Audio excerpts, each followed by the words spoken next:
Gentlemen, I commend you for your public service. And I mean that in a very sincere way. I've had the opportunity to meet with you and work with you in country and back here in the continental limits of the United States. I also want to say that I felt your statements were very informative and strong and clear. And it reflects your own compassion for our forces. And you added the civilians who are abroad, Mr. Ambassador, and their families here at home. And I should also like to add a word for all those thousands and thousands of Americans who are trying to care for the wounded and to provide compassion for their families. I want to go back to your statements and frame a simple question. General, you said the following: with this approach, the security achievements of 2000 and 2008 can form a foundation for the gradual establishment of sustainable security in Iraq. This is not only important to the 27 million citizens of Iraq, it is also vitally important to the Gulf region, and then you added, parenthetically, to the citizens of the United States. Mr. Ambassador, you said the following: Americans have invested a great deal in Iraq, in blood as well as treasure, and they have the right to ask whether it's worth it.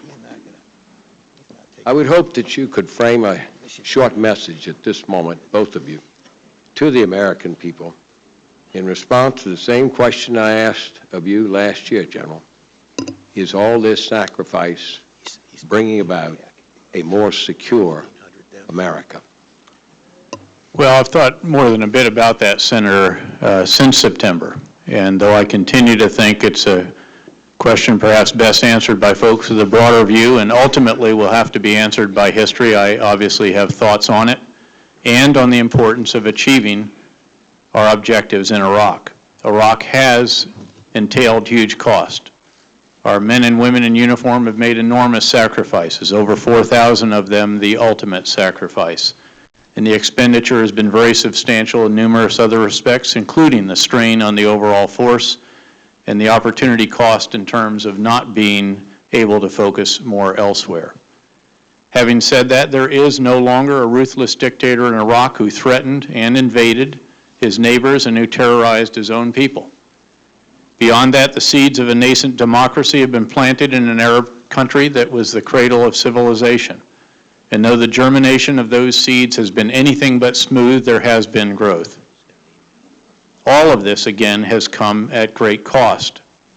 I recognize that the overall weighing of the scales is more than difficult and believe it is best done at this point by someone up the chain with a broader perspective. Ultimately, it can only be answered by history once the outcome in Iraq has been determined. Having said all that, I believe the more important question at this point is how best to achieve our important interests in Iraq, interests that do have enormous implications, as I mentioned, for the safety and security of our country, 27 million Iraqis, the Mideast region, and the world, with respect to al-Qaeda, the spread of sectarian conflict, Iranian influence, regional stability, and the global economy. I do believe we have made progress in important areas in Iraq over the past year, and I believe the recommendations Ambassador Crocker and I have provided are the best course to achieve our important objectives in Iraq. My clock is moving pretty quickly. It was a fairly simple question. Does that translate into a greater security for those of us at home? I point out this morning indications that up to 80% of the Americans just don't accept the premise at this point in time that it's worth it. Can you now, just in simple language, tell us, yes, it is worth it, and it is making us safer here at home? Senator, I do believe it is worth it, or I would not have, I guess, accepted. You know, you do what you're ordered to do, but you sometimes are asked whether you would like to or are willing to take on a task. And I took on the task of the privilege of command of multinational force Iraq because I do believe that it is worth it, and I do believe the interests there are of enormous importance, again, to our country, not just to the people of Iraq and the people of that region and the world. Mr. Ambassador, how do you answer it? Is it providing greater security here at home? Sir, I'll try and answer that at two levels. First, in the little over a year that I have been in Iraq, we have seen a significant degradation of al-Qaeda's presence and its abilities. Al-Qaeda is our mortal and strategic enemy. So to the extent that al-Qaeda's capacities have been lessened in Iraq, and they have been significantly lessened, I do believe that makes America safer.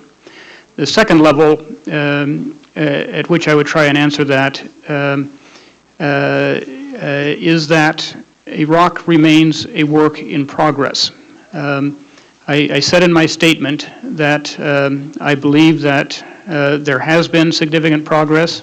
I believe that it is worth continuing our efforts there, and I believe very strongly that any alternative course of action to that we have laid out deserves the most careful scrutiny by the American people and their representatives, because the consequences could be extremely grave. Let me quickly ask a second question, if I may.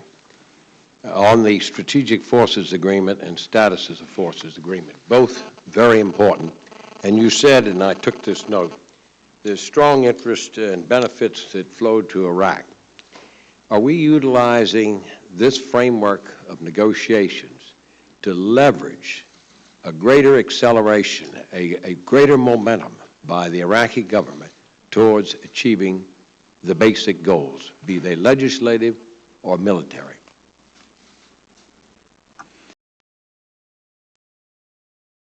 The Strategic Framework Agreement, which is the broad agreement that covers political and economic and other aspects, will be an opportunity to have that kind of discussion. Those talks are not yet underway. We're awaiting the Iraqi decision on who their negotiators will be on that, but I certainly see that as an opportunity. To advance the reconciliation that is needed, we all recognize a military solution is not possible here. It's only through a political one.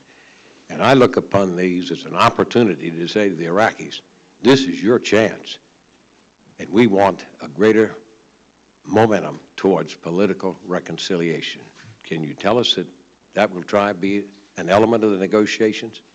It certainly would be my intention to make it so in the context of the Strategic Framework Agreement. I thank you.